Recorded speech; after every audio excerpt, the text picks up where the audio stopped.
Há algum tempo atrás, com câmeras de televisão, um guia israelita, eu estava em cima de um pedaço de terra que ficou famoso no mundo inteiro, representado por Hollywood, e ainda mais importante pelo que aconteceu ali há quase 2000 anos atrás. O lugar é chamado de Masada. O nome em inglês parece dar a importância do que é, do castelo. Se há alguma indicação na Bíblia a respeito desse lugar, é quando a Bíblia usa o termo que Davi foi até aquela fortaleza. O termo fortaleza aqui significa esse lugar de Masada. Foi ali onde centenas de patriotas judeus, ao invés de se entregarem aos romanos, cometeram suicídio. Eu estive ali outro dia enquanto o vinho soprava sobre aquela terra vazia. Eu olhei para as ruínas que estavam ali já faziam quase 2000 anos, quando o grande general romano tinha feito sua rampa de terra quase até o topo de Masada. E finalmente, depois de vários meses, tomou, se alguém pode usar essa terminologia, esse lugar. Eu olhei ao meu redor e dava para ver o vento soprar, soprando sobre o Mar Morto, levantando aquela poeira naquela seca terra de Masada. E eu me pergunto aonde estiveram as legiões romanas? Aonde estão os generais que governaram o mundo por 1 milênio? Roma não existe mais. Os Césares já não existem mais e os seus generais também não. Mas Israel e a estrela de Davi ainda vivem.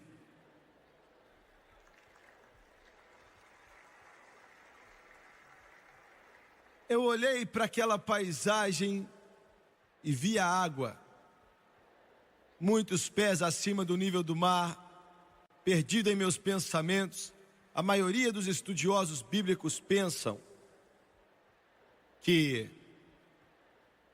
Sodoma e Gomorra ficavam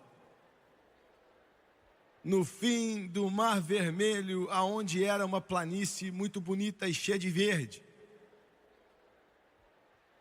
Eles acreditam que aquele vale que agora é seco e agora é infértil, que um dia foi bem verde, quando o vento quente e a chuva caía, aquele era o lugar mais bonito do mundo.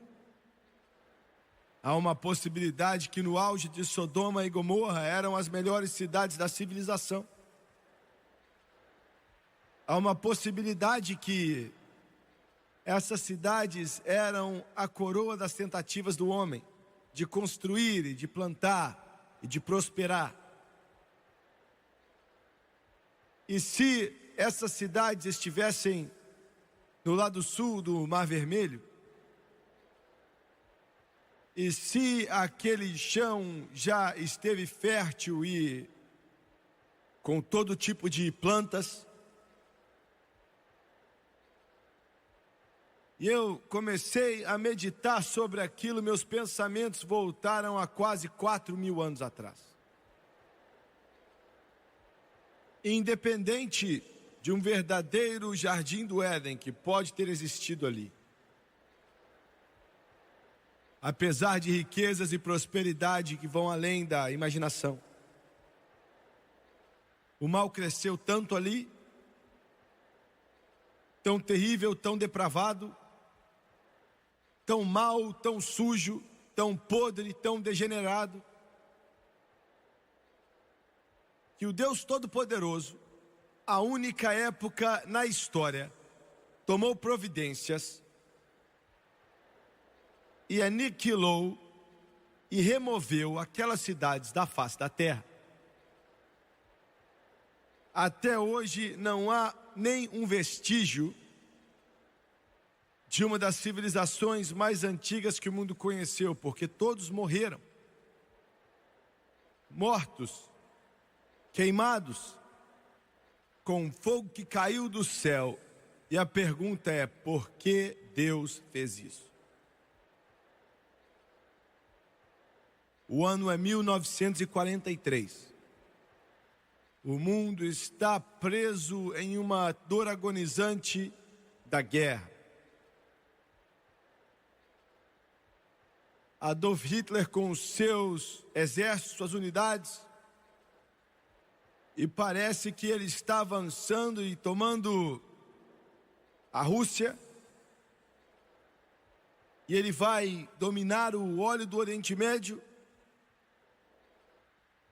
E enquanto isso, Marshall Harris, o senhor Marshall Harris, se assentou em seu escritório maravilhoso em algum lugar de Londres. Com os seus oficiais à sua volta, ele disse: senhores, temos que fazer alguma coisa para quebrar o espírito do povo alemão. E o plano que eles fizeram, estabeleceram, foi chamado de Operação Gomorra. O alvo era Hamburgo. 1º de julho de 1943. Quase 1.200 grandes aviões Lancaster cheios de bombas estavam com bombas letais para destruir, saindo de todas as pistas de voo da Inglaterra. Hamburgo era uma cidade do tamanho de Boston, Massachusetts. Uma população de mais de 2 milhões, praticamente ilesa, mas ainda assim em meio à guerra. Era o centro de cultura e arte e educação para a Alemanha nazista. Alguns dos museus mais antigos do mundo estavam em Hamburgo. Enquanto aquelas bombas, aquele bombardeio apareceu naquela cidade, os interruptores foram ligados e as bombas foram lançadas. Centenas de milhares de bombas incendiárias vibraram em direção de Hamburgo. Naquela noite, quase 1.500 aviões B-17 saíram da Inglaterra e foram a caminho do Lancaster e deixaram suas bombas ali. Antes daquele inferno acabar, quase que 10.000 bombas apareceram em Hamburgo e foi chamado de a noite que Hamburgo morreu. Os ventos sopravam chamas num ritmo forte. Começaram a levantar a 30, 35 pés no céu. Temperaturas de 1.500 graus Fahrenheit, derretendo quase que tudo ali dentro. Criou uma força de um furacão que começou a puxar todo o ar daquelas áreas em volta. Centenas de milhares, ou devo dizer dezenas de milhares de alemães entraram ali no seu abrigo. Nenhum deles sobreviveu. Nenhum. Todos foram assados. Assim como uma galinha é assada num forno. Mais de 100.000 seres humanos morreram naquela semana terrível, cheia de morte e destruição. E o que caracterizou a memória da noite que Hamburgo morreu foram as milhares de marcas estranhas nas ruas e nas calçadas que não podiam ser explicadas. E eles finalmente descobrindo que aqueles ventos explodindo a mais de 150 km por hora, criados pela força de sucção daquele inferno, chupou os seres humanos em direção ao seu meio. E eles tinham que abrir mão dos postes ou do que eles estavam se segurando. E eles eram arremessados no chão e os dedos deles tentavam agarrar o concreto e deixavam um rastro de sangue como a carne foi arrancada e eles foram sugados para a conflagração e morreram. O Todo-Poderoso Deus soltou seu julgamento sobre uma nação que tinha virado as costas para Deus, debaixo da direção de um monstro pelo nome de Adolf Hitler, se envolvendo com o terrível holocausto que produziu as Treblinkas e os Auschwitz.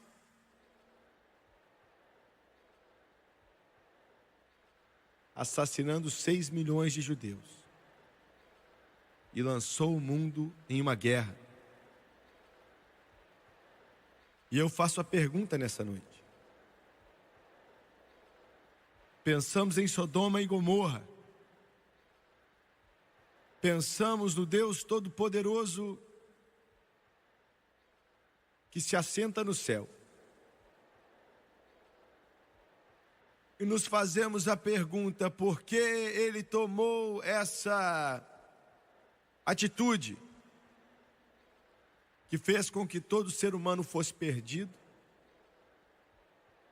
Por que ele permitiu que a Alemanha nazista fosse queimada? E minha resposta tem que ser que Deus Todo-Poderoso, Ele extirpou essas nações malignas através de misericórdia. Isso soa estranho? Porque Ele olhou para gerações futuras e viu que se esse câncer terrível do pecado tivessem continuado, ido adiante, você não estaria aqui nessa noite e a civilização não existiria como a conhecemos hoje. E como um cirurgião tira o câncer de um paciente para que o corpo possa viver, o Deus Todo-Poderoso removeu um câncer desse mundo para que o corpo político possa sobreviver. E faço a pergunta: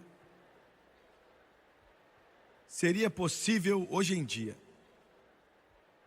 que os Estados Unidos da América possa ser mais perverso que Sodoma e Gomorra? Jesus mesmo falando dos grandes moveres do Espírito Santo em Cafarnaum, ele disse, em seu ministério enquanto esteve aqui na terra, ele disse que se as obras que foram feitas em vós, falando nessas cidades, tivessem sido feitas em Sodoma ou Gomorra, teriam arrependido há muito tempo atrás em cinzas e pano de saco. Os Estados Unidos da América nessa noite já viu mais visitações de Deus, mais moveres do Espírito Santo enviados por Deus, mais misericórdia enviada por Deus e mais bênçãos enviadas por Deus do que qualquer outra nação na face da terra já experimentou em toda a sua história.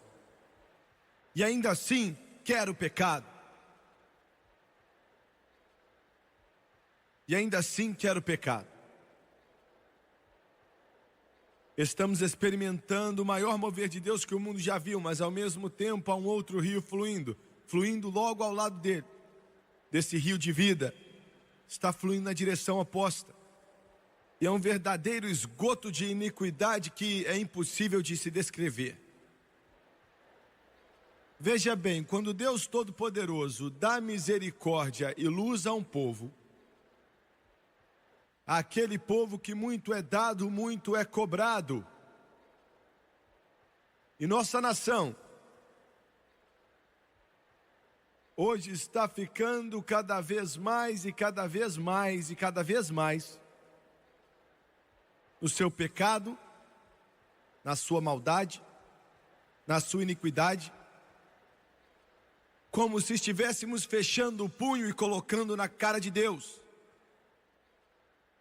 Eles nos dizem que o Deus Todo-Poderoso e o seu grande amor e misericórdia vai ignorar o pecado, ignorar a iniquidade, ignorar a maldade. Mas eu quero te dizer, todo pecado precisa ser punido. Toda iniquidade precisa ser julgada. Eu não sei como vai acontecer ou quando vai acontecer, mas por causa da grande luz do Evangelho que foi mostrada para essa nação, e a maioria das pessoas dessa nação tem virado as costas para Deus e estão pecando hoje como nenhuma outra nação pecou. Esta nação eventualmente vai ser julgada. Eu não sei como vai ser. Eu oro para que você nunca veja. Mas escreva o que eu estou dizendo: os Estados Unidos da América vai ser julgado. No livro de Isaías, há uma descrição de Deus Todo-Poderoso, enquanto ele fala através do seu profeta, de Isaías para Israel, na verdade para Judá. E alguns podem dizer: Jimmy Swaggart, não há outra nação na face da terra que pode substituir os Estados Unidos. Verdade? Não há nenhuma nação que o Deus Todo-Poderoso pode usar, então ele tem que salvar essa terra. Ele tem que salvar porque nenhuma outra pode ser usada. Ele tem que salvar porque esse é o único bastão de liberdade no mundo hoje em dia, que leva o nome de Jesus Cristo como fazemos. Mas eu quero te lembrar, Deus não pode ignorar o pecado. E essa nação não é a África. Não são as florestas da América do Sul. É a nação mais cheia de cultura, cheia de educação na face dessa terra, que conhece mais do Evangelho, que conhece mais da palavra de Deus, que conhece mais das bênçãos de Deus do que qualquer outro povo já conheceu na história.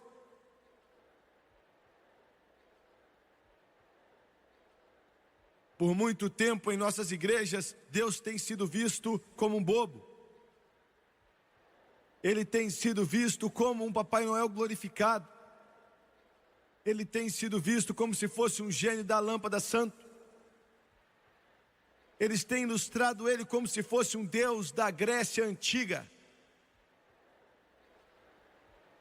Mas eu quero te lembrar que o Deus do Antigo Testamento é o mesmo Deus que vive no Novo Testamento. O mesmo.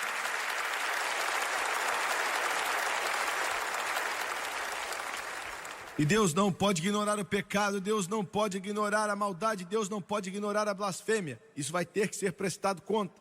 Deus, há 2.500 anos atrás, com a única nação, Israel, na face da terra, que levava o seu nome, não tinha alternativa ou escolha alguma, a não ser levar julgamento a Israel. Por causa da maldade, por causa do pecado. Ele não pode usar a iniquidade. O paralelo entre o que aconteceu em Israel há muito tempo atrás e o que está acontecendo hoje nos Estados Unidos da América vai além da imaginação. Isaías 3, começando no versículo 1 até o 3. Isaías, o profeta, há 25 anos atrás, profetizou essas palavras. É como se ele estivesse escrevendo os editoriais, é como se ele estivesse escrevendo as manchetes do New York Times, ou dos Los Angeles Times, ou do Washington Post, ou do Dallas Times Herald. Ele disse: porque eis que o Senhor dos exércitos, tirará de Jerusalém e de Judá o sustento e o apoio. Olha a terminologia, ele vai tirar todo o sustento de pão e ao sustento de água. Ele vai remover o poderoso, o homem de guerra, o juiz, o profeta, o adivinho, o ancião, o capitão de 50 e homem respeitável, e o conselheiro e o sábio entre os artífices e o eloquente orador. Vão ser removidos. O que ele estava dizendo aqui é o seguinte: Israel ia ficar sem líder nenhum. Israel ia ficar sem homem nenhum.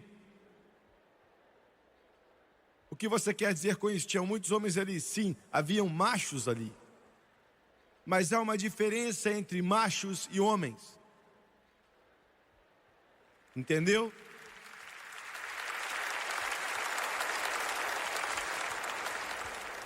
Aonde estão os homens na América?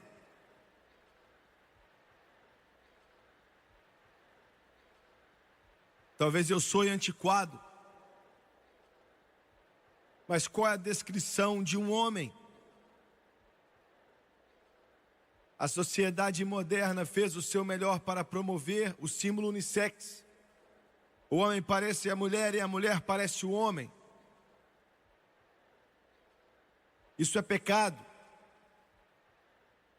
É pecado. É perversão. Cheira mal nas narinas do Deus Todo-Poderoso. E o Deus Todo-Poderoso está assistindo e observando esse pecado. Homens, machos. O que constitui um homem? Eu vou te dizer o que constitui um homem. Não é quão grandes são os seus músculos, ou quanta cocaína você consegue cheirar, ou quanto você consegue beber, ou quanto de maconha você consegue fumar, o quanto de cerveja você consegue beber, o quanto de licor você consegue beber. Isso não constitui um homem. Quantas piadinhas sujas você consegue contar, ou quão sujo e depravado você consegue ficar. Homem, um homem de verdade, se levanta na face da iniquidade nesse mundo com a sua sujeira total e diz: minha conversa pertence a Deus, e não permite que comunicação maligna saia de sua boca. Um verdadeiro homem não tem medo de trabalhar pesado. A América tem medo de trabalhar pesado, mas o verdadeiro homem não tem medo de trabalhar. E ele pode continuar o seu dia sem relaxar no seu trabalho e fumar maconha, para dar a ele um pouco de coragem ou falso senso de segurança. E ele não tem que parar no bar a caminho de casa para pegar um engradado de cerveja. E ele vai para casa e sua esposa se veste decentemente. E seus filhos amam ele. E domingo de manhã eles se levantam cedo, não para assistir um jogo de beisebol, ou um jogo de basquete, ou um jogo de futebol americano na televisão, mas para se vestir, para ir à casa do Todo-Poderoso Deus, para adorar o Deus da glória e do céu, de acordo com as palavras dessa Bíblia Sagrada que eu tenho em minhas mãos agora. Esse é um homem, esse é um homem, esse é um homem. Nós não temos muito deles nos Estados Unidos. São afeminados, fumadores de cigarro, maconheiros, beberrões de cerveja, anormais de cabelos longos, que se chamam homens, são uma desculpa lamentável para o sexo masculino. Onde estão os homens? Onde estão os líderes nos Estados Unidos? Líderes. Ele diz que não haveriam mais líderes. Foram levados. O pecado acaba com a liderança. O pecado rouba a sua masculinidade. O pecado rouba e destrói um país e os deixa sem líderes. Onde estão nossos líderes? Eu olho para o nosso presidente quase todo dia da minha vida. Ele está passando por poderes opressivos das trevas. Talvez nenhum outro presidente passou por isso na história dessa nação. Ao sul de nossas fronteiras, uma revolta comunista está lutando com toda a força do inferno para dominar Nicarágua, El Salvador, Honduras ou Costa Rica. E o nosso presidente hoje está lutando uma batalha que ele não consegue entender. Eu me pergunto, Deus, será que ele vai ter coragem e força de permanecer de pé? Porque nós temos senadores e congressistas e representantes que estão dizendo: nós não estamos nem aí a respeito de Nicarágua, ou do El Salvador, ou de Honduras, ou da Costa Rica, ou do Panamá. Nós não perdemos nada ali. Nesse exato momento, enquanto senadores e congressistas e representantes agora estão argumentando, são os comunistas que estão em Nicarágua. Os sandinistas estão marchando até as casas de cristãos. Estão perguntando a eles: você é por nós ou contra nós? E quando os cristãos dizem: estamos servindo a Jesus Cristo, eles pegam um grande pincel, colocam em um grande balde vermelho e jogam na parede e dizem: nós vamos matar você. Os sandinistas já se gabam: somos marxistas, leninistas, comunistas. E eles se gabaram: vamos fechar toda a igreja e assassinar todo cristão. Podemos nos assentar aqui nos Estados Unidos e dizer que não estamos nem aí. Ore pelo seu presidente. E ore por aqueles socialistas sem Deus, aqueles liberais, para que eles venham a ter coragem suficiente de se levantar contra a escuridão totalitária do comunismo. A Igreja de Jesus Cristo está crescendo hoje na América Central como nunca antes. Eles estão sendo construídas e cheias da sua capacidade total, e Satanás está tentando acabar com isso. Não é somente um conflito político ou um conflito militar, é um conflito espiritual também. Essa é a razão verdadeira, um conflito espiritual. Peça a Deus para dar ao seu presidente a coragem e a integridade de se levantar e dizer: nós vamos fazer o que nós tivermos que fazer para tirar os comunistas da América Central, para que aqueles países possam conhecer a liberdade e a democracia e que possam adorar a Deus assim como podemos adorar a Deus aqui agora nos Estados Unidos da América. Alguns de vocês me assistindo pela televisão dizem: Jimmy Swaggart, eu não estou nem aí para isso. É melhor você ficar. É melhor você ficar. Você diz: eu não quero que o dinheiro do meu imposto vai comprar armas lá para tirar algum governo comunista. É melhor você ficar interessado, porque eu quero te lembrar que depois vai vir o El Paso, depois vai vir Tucson, eu quero te lembrar que depois é Denver, eu quero te lembrar que depois é Nova Orleans. Precisamos de líderes. Líderes. Onde estão os MacArthurs hoje em dia? Eu estive no corregedor aonde ele andou através daquelas águas sujas, porque ele fez uma promessa para o povo filipino: nós vamos voltar. Deus nos dê MacArthurs, Deus nos dê Eisenhowers, Deus nos dê homens que vão se levantar hoje em dia, líderes que se levantam por algo. Onde estão os líderes?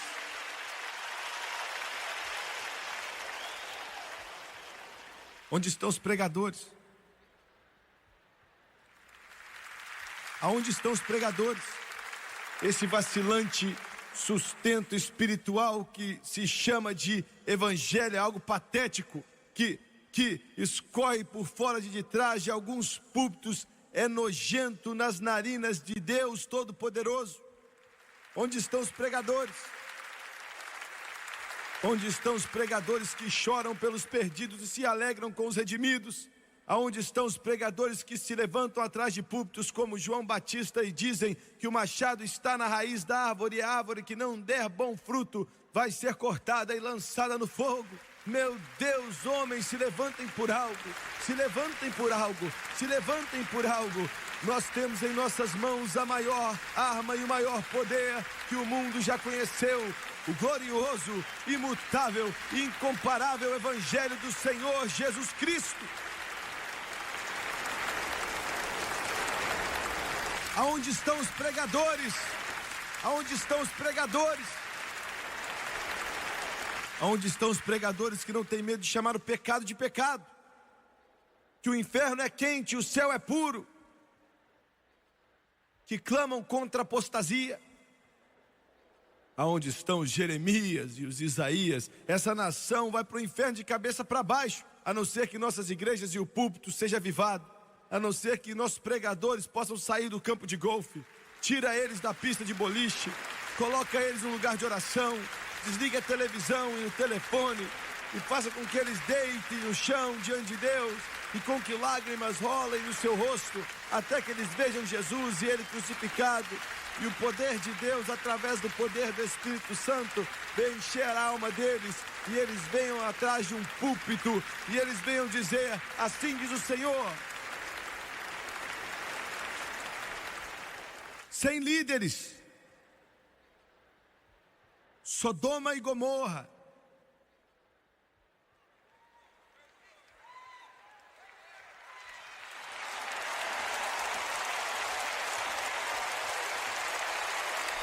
Isaías 3:5. E o povo será oprimido, um será contra o outro, e cada um contra o seu próximo. Anarquia sem lei. É como se Isaías estivesse falando da América. Anarquia. Há pouco tempo atrás, a maravilhosa ACLU,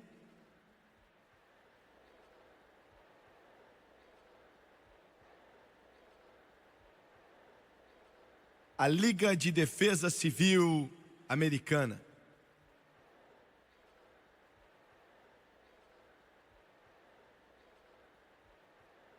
tinha que ser chamado de Liga Criminosa Americana. Processou o presidente Reagan com alguns que se dizem ser pregadores, ajudando eles. Pregadores porque o presidente Reagan declarou 1983 como o ano da Bíblia.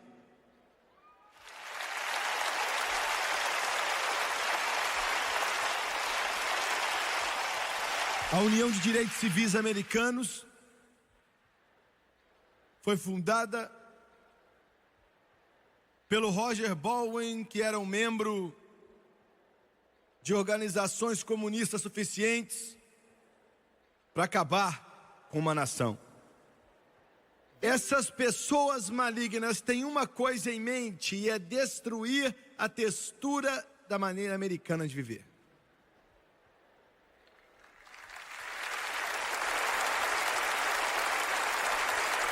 Eu quero que você, pela televisão, olhe para mim. Alguns de vocês, repórteres que podem estar assistindo, foram para a cama bêbados, estão com ressaca. Você se levantou com a cabeça doendo demais, e você foi cambaleando, ligou o televisor, e agora você está sentado na sua cama pedindo ajuda porque esse pregador está na TV. E sua cabeça está doendo tanto que você não tem vontade de desligar.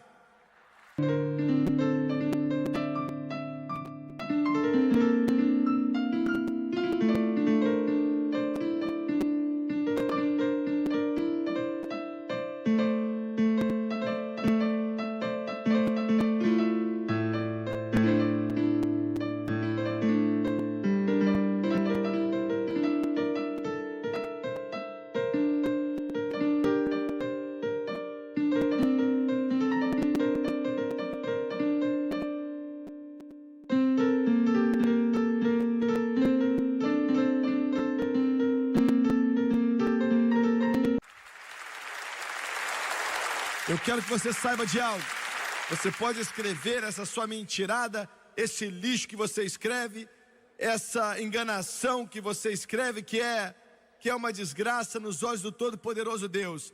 Mas a maneira americana de vida se encontra nessa Bíblia que eu tenho em minhas mãos nessa noite.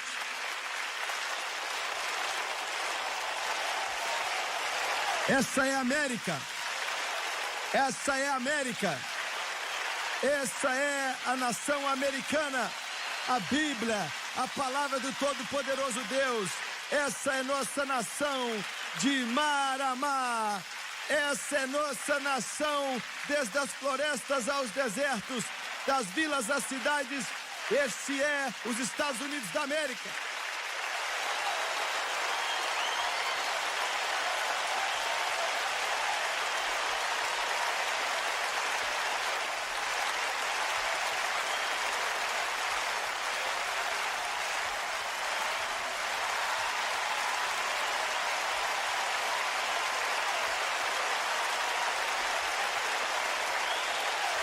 Isso, a palavra de Deus Todo-Poderoso. E eu quero te dizer, rapaz da ACLU, eu quero dizer para todos vocês, estou cansado de algumas coisas. Estou cansado de algumas coisas. Estou cansado de cortes supremas que não podem definir pornografia.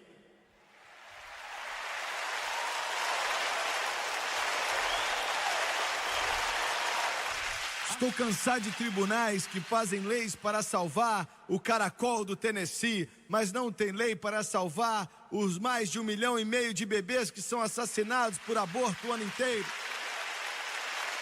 Estou cansado disso. Estou cansado de um sistema educacional que ensina que o homem veio dos macacos e elimina Deus das salas de aula da nossa escola pública. Estou cansado. Estou cansado de pregadores mortos pregando sermões mortos para congregações mortas. Estou cansado disso. Estou cansado de políticos vendendo sua alma por alguns dólares e alguns votos. Estou cansado de comunistas que viajam constantemente, louvam a Rússia e criticam os Estados Unidos da América. Estou cansado disso.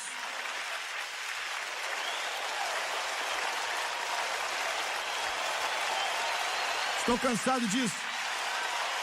Eu estou cansado desses roqueiros que tomam pílula, fumam cigarro, cheiram cocaína, bebem cerveja, deixam o cabelo crescer, que são considerados exemplo para os nossos jovens. Estou cansado disso.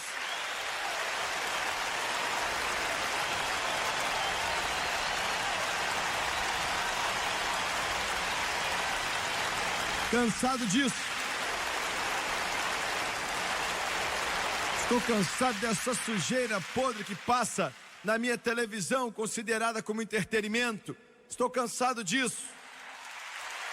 Estou cansado da evolução, humanismo, secular, materialismo e comunismo. Estou cansado disso. Estou cansado do grande Estados Unidos da América tomando tapa por todo tipo de ditador que aparece na face dessa terra, enquanto nós cruzamos os braços e pedimos desculpa para os Comines, os Gadafis e os Castros. Eu já cansei disso.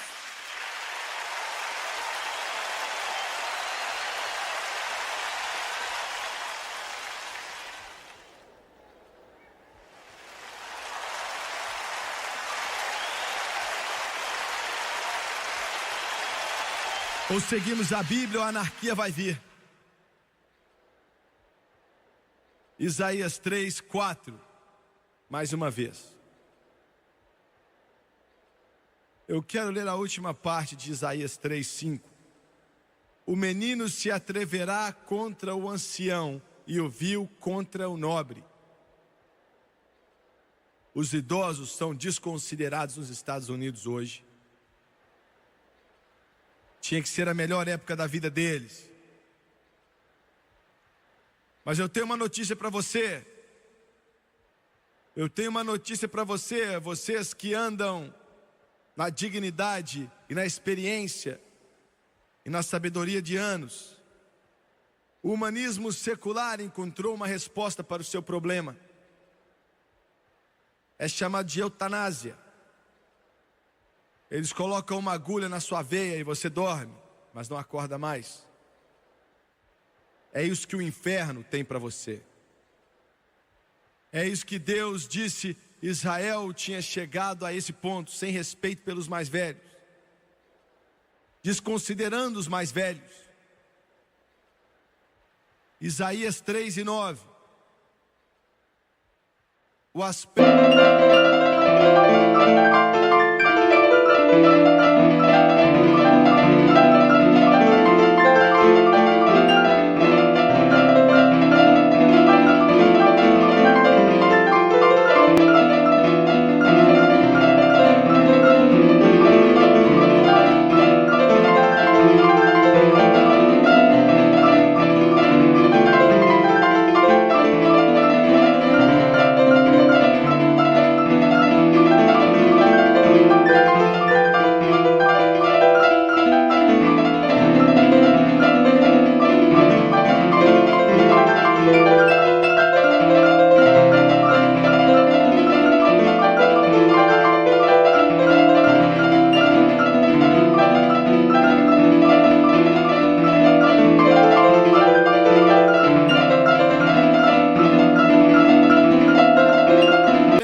rosto testifica contra eles e publicam os seus pecados como Sodoma, não os dissimulam.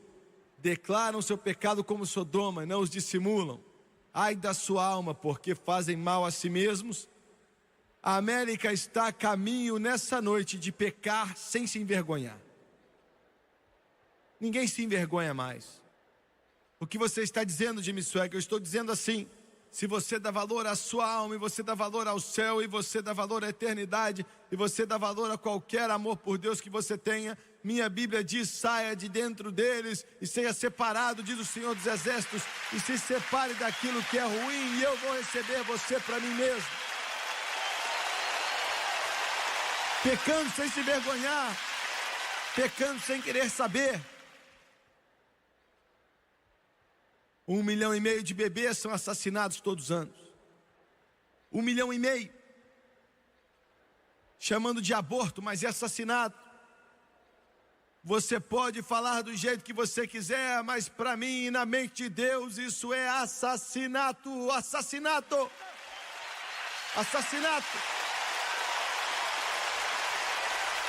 Eu quero te dizer, médicos, um dia vocês vão ter que responder a Deus por isso. Enfermeiras, vocês vão ter que responder a Deus. Políticos, um dia você vai ter que responder a Deus. Legisladores, um dia você vai ter que responder a Deus. Juiz, um dia você vai ter que responder a Deus por isso.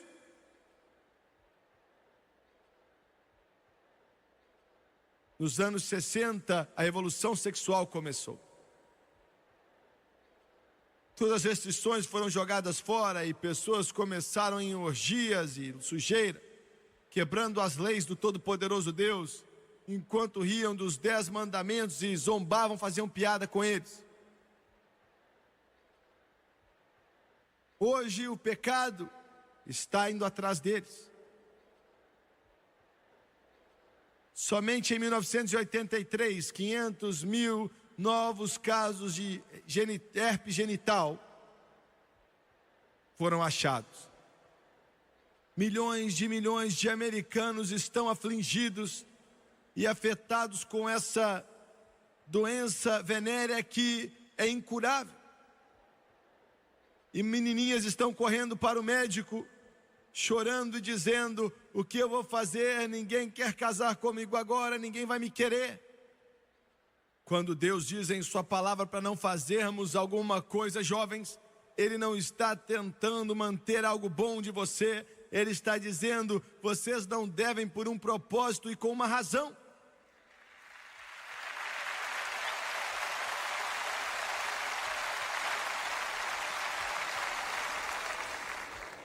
Isaías 3:12. Os opressores do meu povo são crianças. Delinquente juvenil, mas não posso culpar as crianças. Eu não posso culpar os filhos e filhas da América. Eu não posso culpar as crianças com 10 e 11 anos de idade que são alcoólatras. Eu não posso culpá-los. Meu Deus, eles aprenderam do pai e da mãe deles. Eu não posso culpá-los. Eu não posso culpá-los. Eles não, com 11, 12, 13 anos de idade, eles já estão viciados em maconha, já estão viciados em heroína. A vida deles é um inferno, não tem como culpá-los. Eu não posso culpá-los. Entregamos a eles uma nação que já deixou de lado todas as restrições e não tem vergonha mais de pecar. O pai com lascívia se gaba da sua conquista sexual. E a mãe e o pai estão fumando maconha no porão, ou cigarros, e é tão ruim quanto maconha.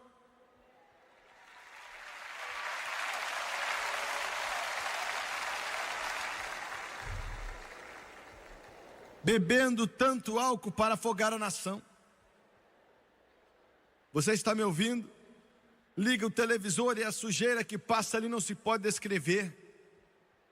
Teve um tempo em que os pais cristãos ensinavam os filhos que eles não deviam se associar com as danças modernas do dia a dia, mas hoje a televisão trouxe isso direto para o nosso lar. É chamada de ouro sólido. mas várias outras coisas. E então alguns shows de debate cristão vêm aceitar que aquele apresentador vá até a sua plataforma e anuncie eles como um grande cristão para o mundo. Deus tem misericórdia de nós e nos perguntamos por que nossos filhos estão com as mentes atormentadas e o coração deles está partido e eles são lançados fora. Nós perguntamos. Alguns de vocês estão determinados a ficarem nervosos comigo.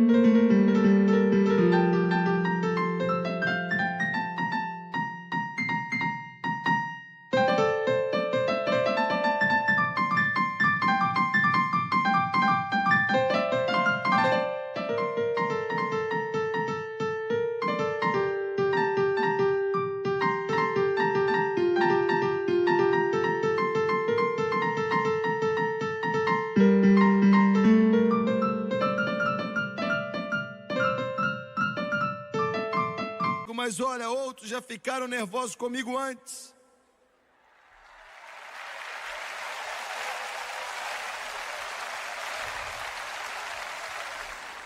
A única coisa que vai manter nossos filhos, a única coisa que vai manter nossos meninos, nossas meninas, suas igrejas têm que fazer tudo que você pode para dar a eles um entretenimento limpo e puro, mas times de basquete não são suficientes, times de softball não são suficientes, entretenimento não é suficiente. A única coisa que vai mantê-los fora, afastados de uma geração impura, é um avivamento do Espírito Santo no coração e nas vidas, que vai fluir no coração e na vida de adolescentes e que vai promover o Jesus que você conhece nessa noite.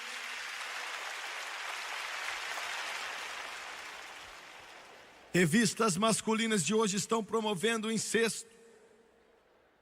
Na sua sujeira espiritual, nessa busca pervertida da sua mente por imoralidade.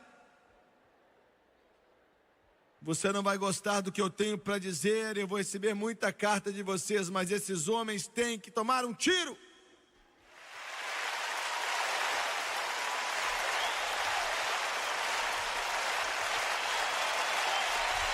Estou falando sério. Estou falando sério. Brincando com as almas das crianças. Crianças crescendo sem Deus. São criados por cerveja e televisão e nos perguntamos por que são como são. Um psicólogo humanista disse outro dia que devíamos ensinar os nossos filhos como xingar.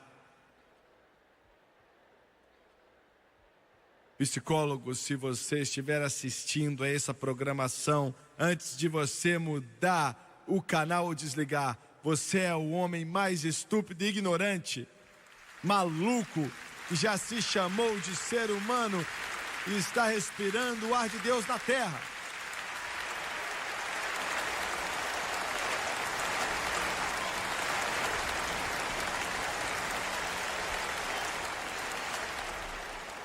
Por último, Isaías 3,16, diz ainda mais o Senhor, e você se pergunta, ele ainda não acabou?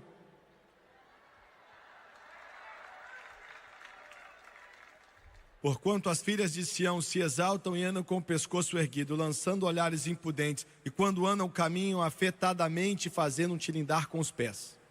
Mulheres dominadoras. ERA.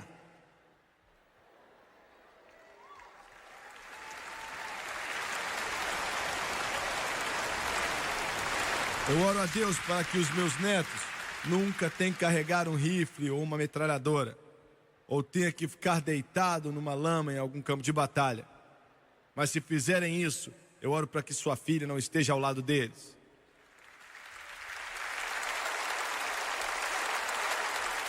Eu escutei uma feminista doentia outro dia pela televisão. A casa dela estava se desfazendo e eu me perguntei o porquê. Ela estava defendendo férias separadas para o marido dela e ela, não o culpo. Então ela estava morando com aquele homem e aquilo foi embora quando ele mandou ela embora de casa depois de um tempo. E agora ela está na televisão espirrando seu veneno.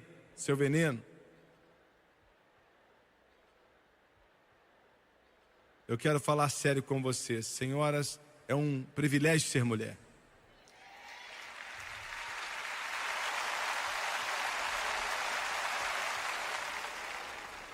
É um privilégio e uma honra ser bonita e amável e feminina.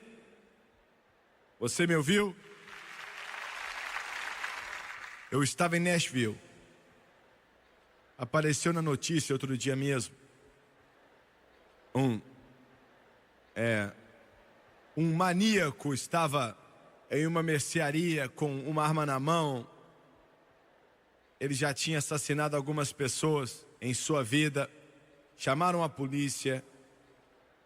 E os dois policiais no carro eram um homem e a outra era uma mulher.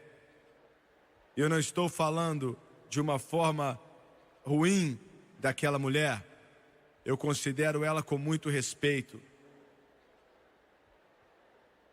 E uma das pessoas, um dos clientes ali na loja, quebrou a loja tentando fugir. E ele estava gritando, não atire, e ela o matou. Um outro saiu gritando, não atire, mais um cliente, e ela o matou. O dono saiu e ela atirou nele.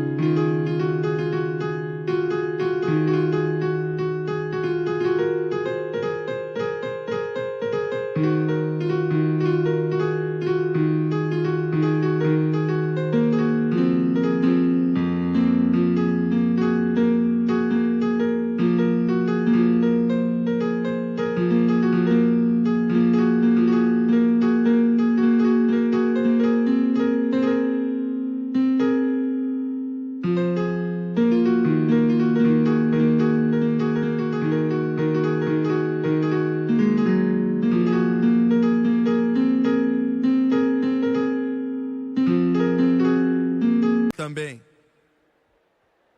Eu não questiono a integridade dela ou a coragem dela de forma alguma. Mas eu digo que quem assassinou aqueles dois homens e deixou o terceiro ferido não foi aquela mulher. Foram nossas leis ridículas de tentar fazer o que nunca foi a intenção de Deus. Aquela mulher não tinha que estar naquele uniforme, naquele carro.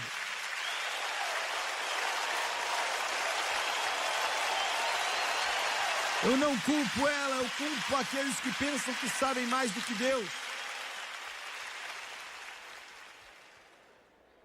Senhora, falar palavrão não te faz mais inteligente.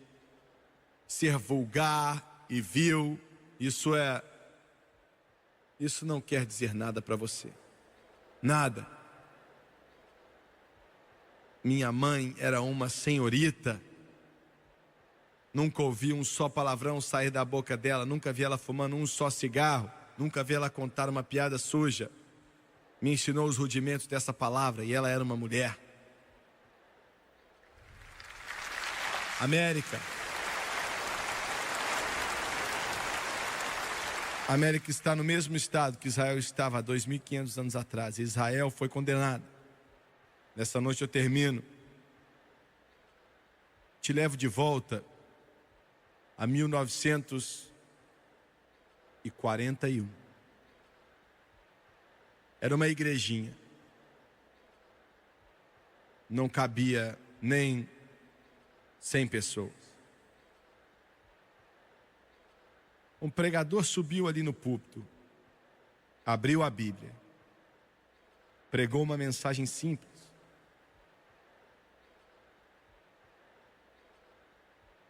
Naquela multidão estava um homem e sua esposa, jovem, com um garotinho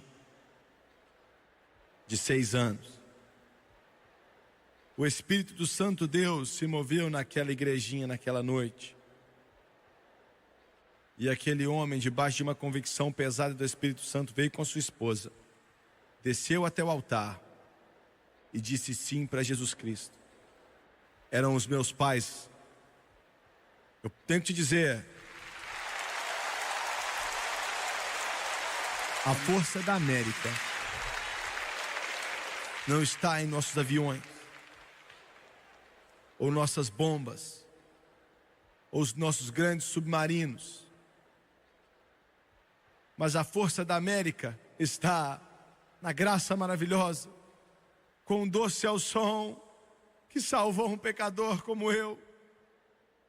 Está na Rude Cruz, onde um dia eu vi meus pecados. Está em Deus. Como eu disse ontem à noite, nós vamos ser governados por Deus, ou vamos ser governados por tiranos. Abaixe sua cabeça, por favor.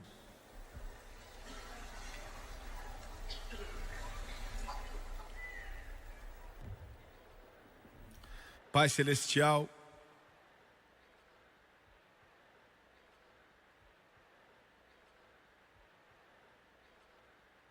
eu te peço,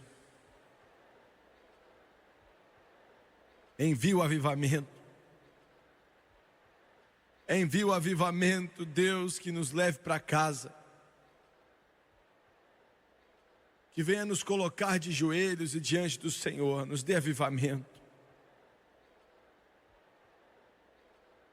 Nos dê avivamento que traga os nossos filhos de volta para Jesus. Que venha colocar um fogo do Espírito Santo no coração dos pastores. Nos dê avivamento. Nos ajude a voltar para casa e sair de todo o pecado que nos embaraça. Ajude a América a acordar, Senhor. Ajude a América a acordar antes que seja tarde demais. Ou vamos nos tornar outro Sodoma e Gomorra. De cabeças baixas e olhos fechados. Há uma convicção pesada do Espírito Santo aqui nesse lugar hoje. Eu não quero que ninguém se mova, a não ser que você tenha que fazer isso, por favor. Você está na presença de Deus. Deus. E Ele está chamando você para prestar contas, você dessa nação. Qual vai ser a sua resposta? O que você pode dizer quando Jesus te chama para casa?